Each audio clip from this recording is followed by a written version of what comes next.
Thank you for joining, everybody. We obviously often get started informally before I sort of kick things off. My name is Michael Goldberg, and I'm our executive director for the Veale Institute for Entrepreneurship here at Case Western Reserve. I'm also a professor at the Weatherhead School of Management, and it is great to welcome my friend and fellow Ohioan, Kent Jonhson, the CEO of Highlights, to today's Entrepreneurship Speaker Series. Like all of our sessions, we have our wonderful Case Western Reserve University students moderating, and we have Regina, who's an undergraduate international affairs student, will be moderating.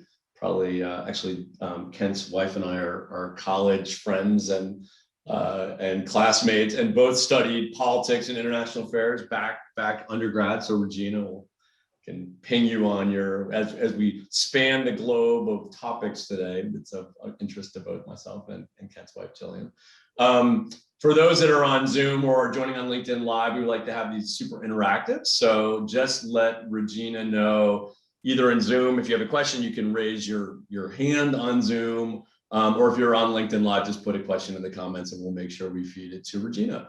So with that, Regina, over to you, and thank you so much, Kent, for joining us today. Hi, everyone. I'm so happy to be here with you all, and even more so to introduce our guest speaker. Our amazing guest received his bachelor's degree from Amherst College and his PhD in physics from Harvard University. He began his career in scientific research and development, as well as manufacturing and operations, before joining the family business, Highlights for Children. He is only the third CEO of the company since his great-grandparents founded it in 1946.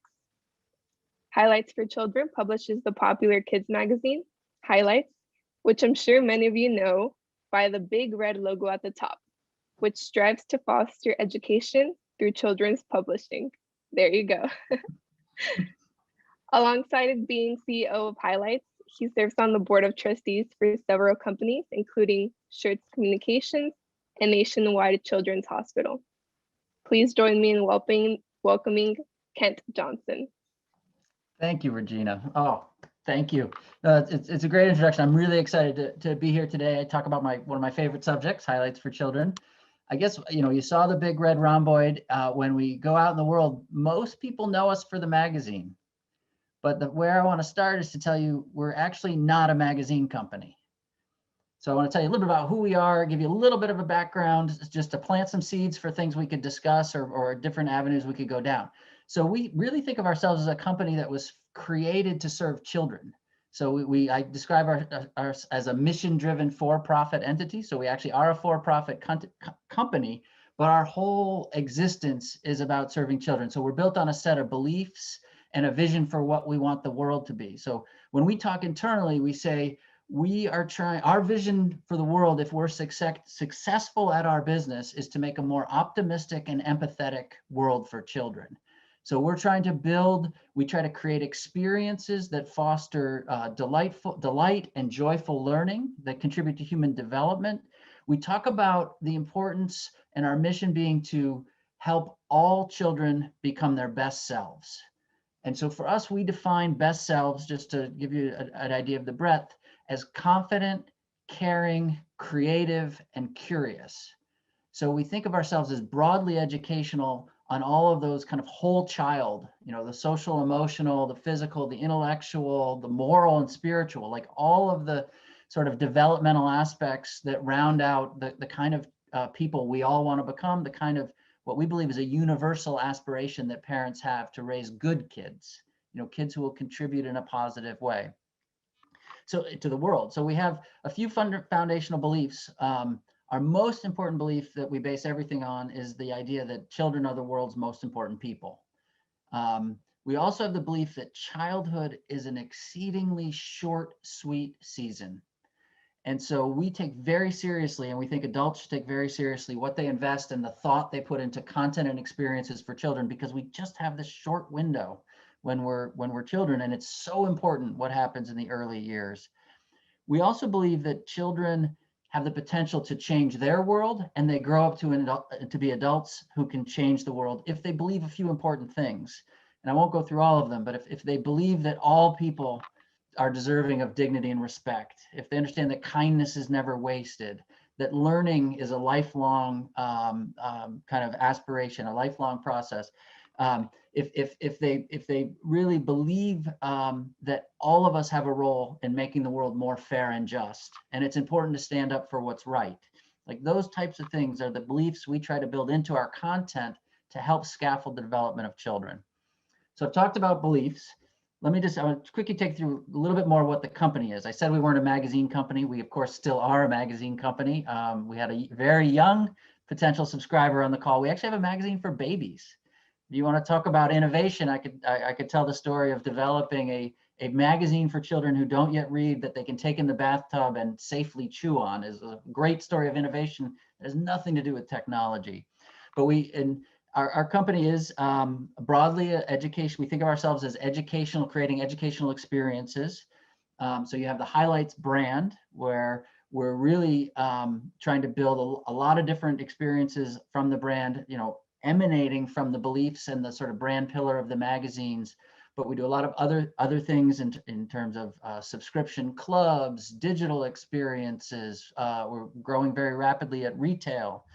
With products. We're doing a lot of products that are more about supporting learning at home, sort of school readiness, school success.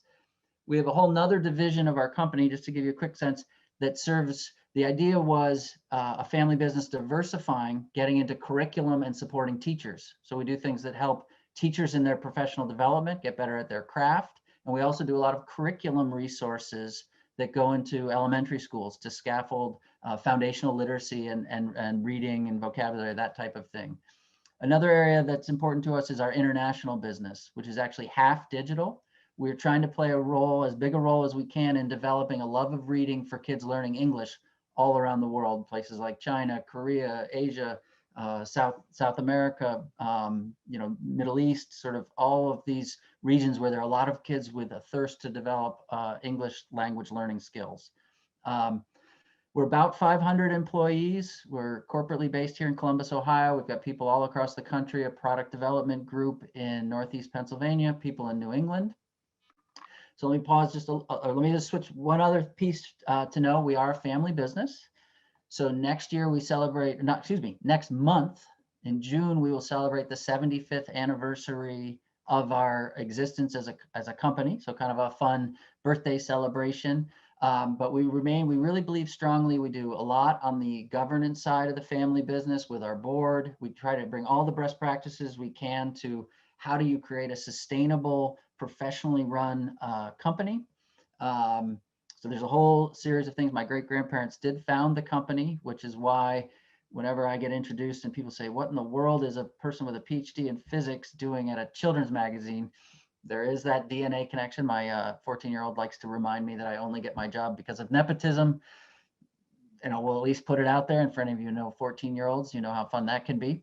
But I did start out, and even though I was sort of brought up to be very supportive of the company and saw roles to contribute that wouldn't be an employee, I did everything I could to not join the family business, and I failed at it, including teaching high school, spending 6 years in a wonderful basement in Massachusetts, earning a PhD in physics, and then had a great run that I just loved in biotech, where I learned a lot about business and kind of moved to the business side before joining Highlights back in 2004. If people are interested in talking about succession, our company leadership, we've had long-serving leaders, but we've had tragedies where we lost leadership suddenly. I was thrust into the role after only 7 months in the industry when my predecessor passed away. So we've had a lot of experiences of just having to sort of take things on and how to succession of leadership, how does that all work?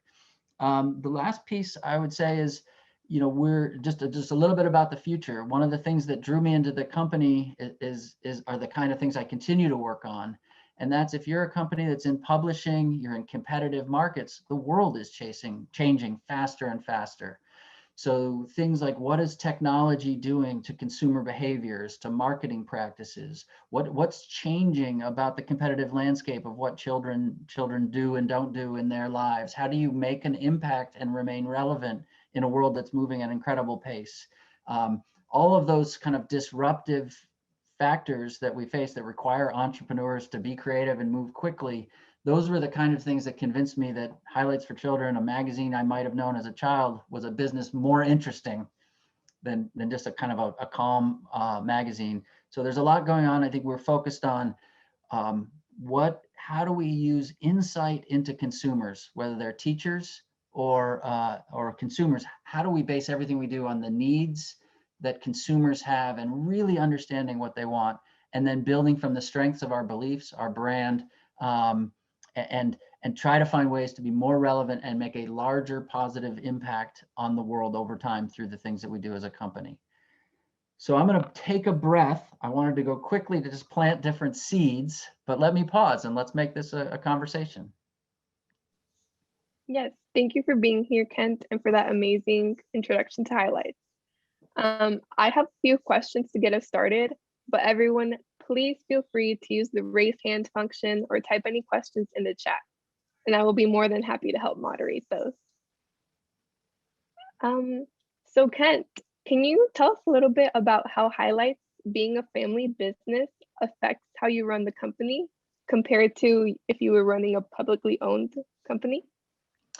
Yeah, it's a great question. And we have in our family ownership, we have, mission statements where imagine a group really working on how do we make sure we can articulate together our values and our beliefs.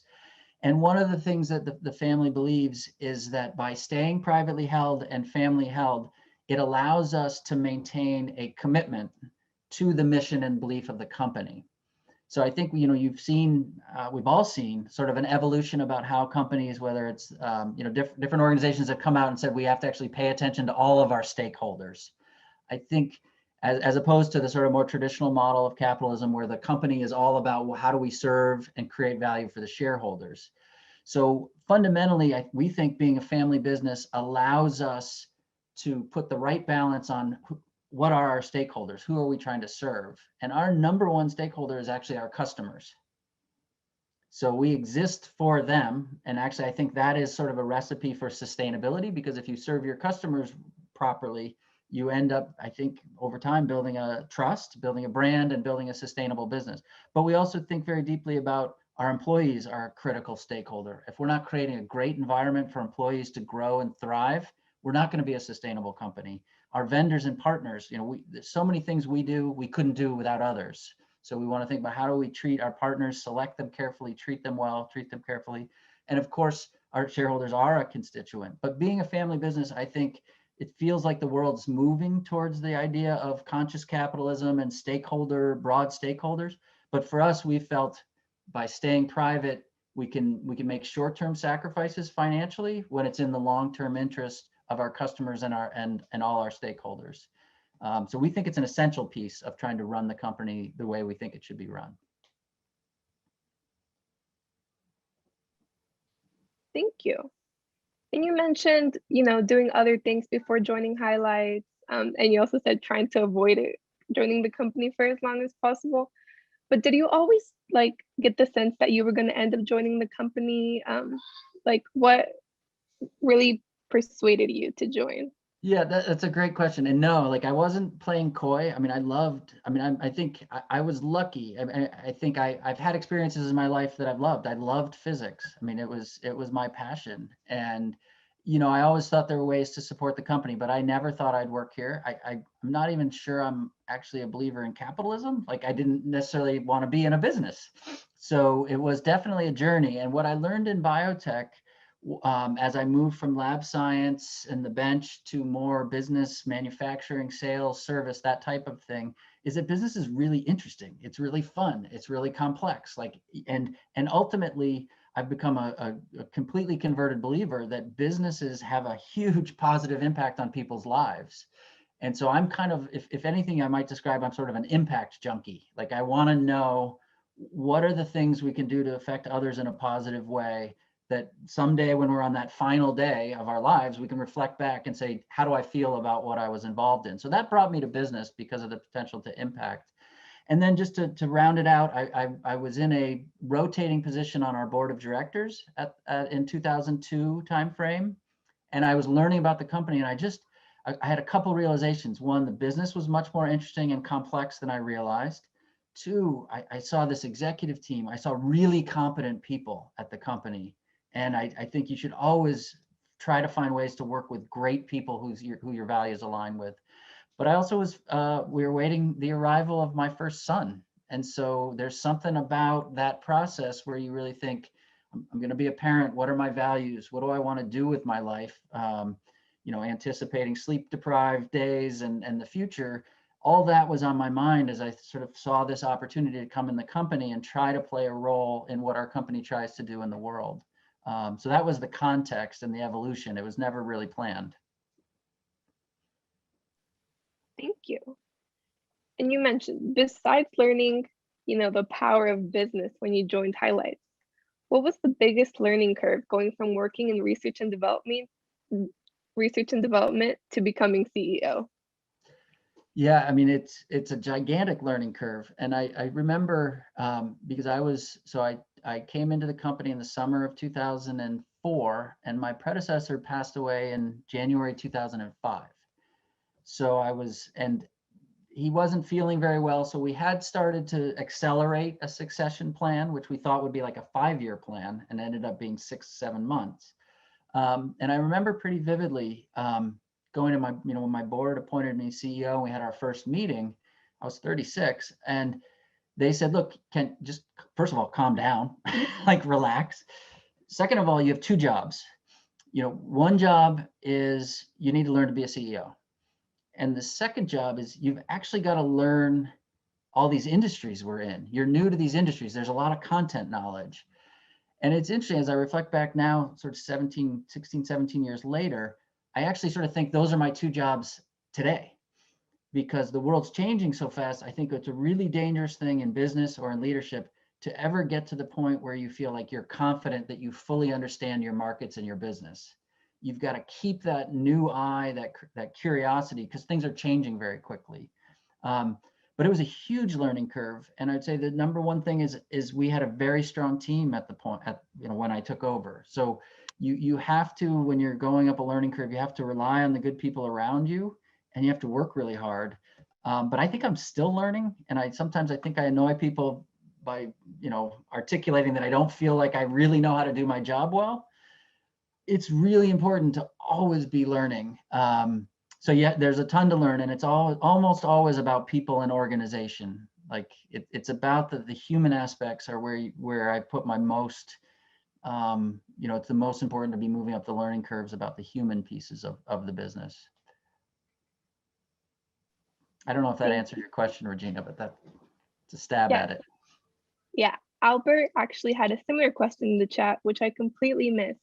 Albert, if you would like to unmute and ask a follow-up question, or if that answered your question.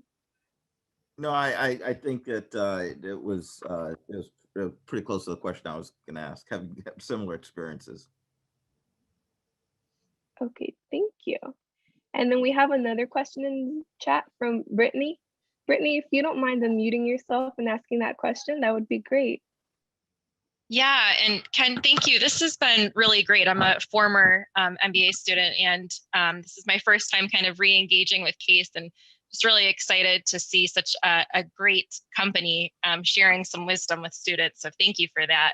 I did join a couple of minutes late, but I heard you mention right as I was dialing in, the importance of really understanding your customers. I think you even used the word insights. So can you share with us some of the things that you do to stay connected with your customers to make sure that you're really, delivering on things that matter to them? Yeah, and I think there are a couple different avenues, because it's a great question, and I think we're learning and evolving. So I don't want to ever convey that we're perfect at it. So we're first let me talk about the product. And we have this really fun book coming out in August called Dear Highlights: What Adults Can Learn from 75 Years of Letters and Conversations with Kids. So the one thing I'd say is we have this whole group of editors and product developers who are immersed in the lives of children. We've answered every letter kids have sent us. We listen carefully to kids. We do prototyping and interacting so that we keep a pulse of like, what are kids' lives like? So there's a whole piece around the product side of really staying close to what children are experiencing. on the kind of adult and consumer side, I think there's two or three pieces. There's the data-driven piece. So we are data-based marketers. So we do a lot of tracking of what are the trends of how people are buying from us. What are they buying from us? We do a lot of, we're a small company, so we do a lot of looking at syndicated research, like what's out there that the research companies who understand how moms and families are buying, like we consume a lot of that. But we also do focus groups. We put in market sort of brand tracker studies where we're asking consumers, not just our customers, but cross sections of millennial parents and grandparents, like asking them about our brand and what types of things that we think our products would be good. What are they open to receiving for us? So we have a consumer insights group combined with a data analytics group that sort of spends all their time trying to understand what's out there, and then also ask and answer sort of curiosity-based targeted questions. So it's really important, and I think we're trying to get better at it every year. That's absolutely excellent. I actually used to be an insights manager in my last role, so that's near and dear to my heart. Do you mind if I ask a quick follow-up question? And I hope it's not too insensitive to ask this question, No, go ahead. How does Highlights deal with, there's so many things going on in the world that are very, very challenging topics, and parents. I am a parent. I have an 8-year-old. We've had Highlights since she was a baby. How do you actually touch on those kinds of topics? Do you try to stay away from them? What kind of position do you have, and how do you make those decisions? It's interesting because there's, you can sort of ask that question from two perspectives, because our world has become complex, and CEOs and companies, need to live their values, need to kind of walk their talk. And we know that landscape's changed. So there's how does the company express? What do we talk to? How do we deal with or address some of those issues with adults, parents, customers? And then there's the other side, which is the kid side, like what appears in print, how are we addressing issues? So maybe I'll talk on the kid side just briefly. I mean, we are sort of huge believers that we want to help parents and help kids look at it through kids' eyes. So there's always a question of, we're putting the kid first, what's developmentally appropriate, how do we scaffold issues? And some of the things that are happening in the adult world that involve a lot of tension and conflict, they're not in the terms that kids deal with. So for instance, whether it's about diversity or what types of kids are pictured in the magazine, our mantra is we want kids to both have windows and mirrors. We want them to see themselves and their environment and their reality brought to life so they can identify. But we also think content for kids can be a window into what other people's lives are, which is critical to build empathy and help develop children who are going to be embrace the sort of inherent diversity in an inclusive way in our country. So we really look at that and think of our role as long-term scaffolding that kind of development. But we certainly, had to face a decision with coronavirus. As of course, we're all aware, masks are not a topic that's lacking in controversy. So, when we put masks on kids in the magazine, we generated some feedback, and we ended up, having our editor-in-chief created a blog to describe the why and how we were thinking about that through the kids' eyes. And not everybody was happy. We got cancellations, we got complaints. So we do things in the magazine that make people mad and make people cancel. And we have to own that and own what we believe and be confident in it. I think the other piece, we have to figure out, and we're working on a category of activities that are impact partnerships. How do we work with nonprofits to sort of partner in ways that impact the world? And in a few cases, we felt we needed to speak out. So if you Google and look up Highlights for Children and family separation, we did make a statement about that a couple of years ago that went a little viral, and we thought we were just sort of saying something that was obvious, but we did certainly step into a pretty significant political controversy with that. And we've learned a lot about, actually I have a TED Talk out there about what we learned and what that experience was like, if you want to look into it. But it's really tough. I guess to close, because I went on a little long here, we always try to look through the eyes of the kid. We don't want to get into a debate for the sake of being in a debate. We think children's voices need to be heard. And if our voice can help, lift up the interests of children in whatever way, that's what our interest is in, because children don't get to vote. We think they're the world's most important people. they don't get to a vote. Like, we need to speak up for kids. That was really powerful. Thank you. Thanks, Brittany. That's a great question. It seems like we have another question from Kara in the chat. Kara, if you don't mind unmuting yourself and asking Kent that question, that would be great. I'm so glad you brought up hello. We are readers of highlights and hello in this household. Again, I have a 6-year-old, a 3-year-old, and a 1-year-old, and we have been out of school for most of the year, and we've been lucky to get print editions. But I know that a place that a lot of kids access highlights are libraries or even in schools. How has the pandemic kind of shaped the way that you distribute material, if it has at all? Yeah. And also, do you have, like, again, we're really familiar with the prints, with what my kids chew on and read and tear apart and love. But do you have e-magazine formats or online resources, and have those again shifted or changed at all during the last year? It's interesting. Our biggest digital stuff is really outside the US. It's about access to libraries to practice reading and develop your love of reading. Everyone asks, it is a common question, like, how has highlights become digital in the US? And we certainly saw, like, during the pandemic, a spike in our, website, in our digital apps, that type of thing. But we are, I should say this, we are unabashed, like, unapologetic advocates for print, particularly for your age group. I mean, I don't care if we're adults and we never pick up a newspaper. I think that's sad personally, but it's fine. But for kids kind of 0 to 12, the tactile technology of print is really awesome. Like, there's not something broken about print. So, one of the things we did see as well in the pandemic, I think that, and maybe not with the 1-year-old, but as parents, and we really on our consumer business side tried to embrace our response to the pandemic by the empathy we had for our previous parent selves. And we have so many parents who were dealing with homeschooling, digital, like all the remote things. And we just sort of said, what could we do to support those parents? So we tried to provide, digital activities that weren't all to be digitally done, but would provide it free and digital, but maybe give inspiration for other things that could happen that were interactive. I think what we definitely saw is, and if anybody has a child who was doing remote learning from kindergarten to 6th grade, like, everyone got plenty of screen time. Like, we actually believe that parents probably had an experience where they said, hey, enough's enough. I mean, I want quality screen time. I want that to be as good as it can be. But we did see an increase for some of our print products because it would give an alternative to staring more at that iPad or that Chromebook or whatever the technology was. So we're huge believers in print, but I guess the last thing I'd say is I try to push people, and I'm a technologist, right? I'm a physicist. I love technology, but I try to say we don't care about the bells and whistles of technology. We care about that being sitting on your lap. Is the technology, the print, how it works together, is it creating an experience for a human, a child, that scaffolds their child development in a productive way? So if we answer that question right, then the technology can be useful. So I don't know, that's sort of a little bit all over the place, but just to give you a sense, I love technology, but we're a company about kids. So when technology helps, we're all in. When print helps, we're all in. Thank you so much.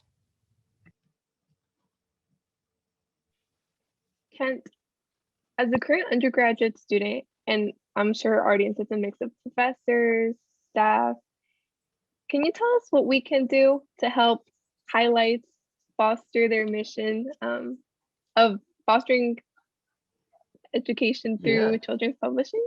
Yeah, I mean, one, talk about it. Like, I do think that I see this incredible trend in society that people care about what companies stand for, about what they're trying to do. So I would encourage anyone who's young, actually, forget that disclaimer, anyone, find a place to work and support that aligns with your values. Like, life is too short to do something that doesn't fit with what you want the world to be like. So, more specifically for us, I mean, tell people about highlights, or look at our website, see what jobs we have. I mean, I do think that people who are coming out right now out of undergrad or grad, this is a pretty good time in the economy. Like, we need to hire people. So look at our website and see if there are any jobs we have that look interesting, and contact us. I don't know, that's maybe too specific. I don't know if anyone said I was allowed to be recruiting, but definitely, more importantly, find companies and jobs, find a path through life that aligns with what the world you want to exist. Like that advice has worked well for me, and I think that advice always works. Yeah, that sounds great. Thank you so much. And it seems like Michael has a question in the chat. If you want to go ahead and ask Kent yourself. Can you hear me? Yes, go ahead. Okay, so I understand Ken is a big advocate for the print. Well, I think kids also love print as well, but the challenge facing the publishing business right now is print has such a huge cost and digital is like much cheaper.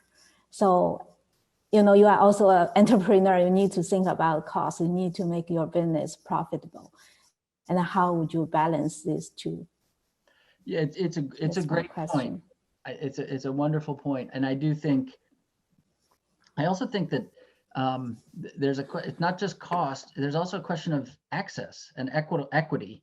And so I think some of the ways we look at the US, as a society, look at the US educational system is how do we play off the quality of experience, the cost, using technology. And I think unfortunately the pandemic exposed a very broad set of inequities in our society in terms of access to technology, broadband connectivity. So I think there's another layer around technology.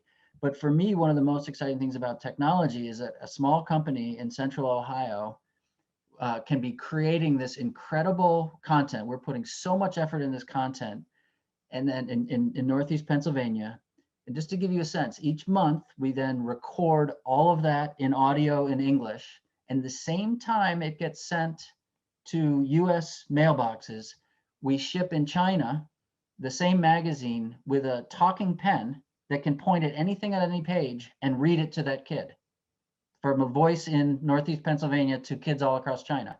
So I think it's the technology, that's print and technology, but that's something that wouldn't be possible without technology. But it also says technology allows us to reach more kids. And it's partly because of the cost, because some of the distribution issues, you'd never be able to reach kids. So I do think we're believers in both.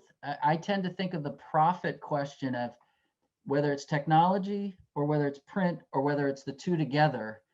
You have to understand the experience you're creating for the kid, and there has to be enough value in that experience that either a school or the parent or a third party is willing to pay enough money so that you can make money to keep investing in that type of thing. So sometimes here's what's been a challenge for publishers. We've thought that technology can make it so low cost that sometimes we don't have a model to charge people. Like you saw this in the newspaper industry. No paywalls, it's all free. We're going to make it up on advertising. What happened to the digital world of newspapers? All the advertising dollars went to Facebook and Google, and the journalism industry was in deep trouble. So I think it's about creating value and having the right mix of standalone technology, technology in print, or technology in physical integrated, and physical, and trying to build business models when everything's really competitive. Which maybe underneath you can hear me say, just because it's digital doesn't necessarily mean we're making more money from it. As sad as that is, like we've probably had more flops of spending on digital than we have had flops of spending on print. It's just unfortunately the truth of it all. So I hope that answered the question satisfactorily.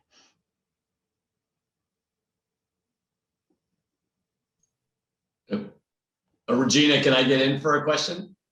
Yeah, go ahead. Okay, I'll ask a quick follow-up, Kent, on as fellow parents of teenagers. I mean, I see how my own kids, whether it's Instagram or TikTok and even Snapchat, I mean, these emerging platforms that luckily didn't exist when you and I were in college, because we would have been wasting God knows how much time. How do you think about embracing these emerging platforms, and even sort of given some of the challenges that even Brittany alluded to, because parents aren't super excited about the amount of time that our kids are spending on these platforms. I'm sort of curious, how do you think about these platform extension opportunities for highlights?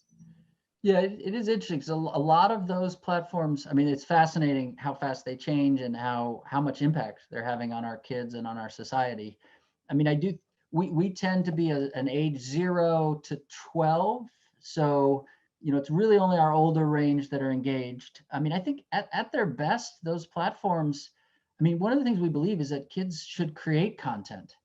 Like in the old days, we'd encourage them to draw pictures and send them in. So at their best, some of these platforms are about creating and sharing, and there can be incredible creativity, connection.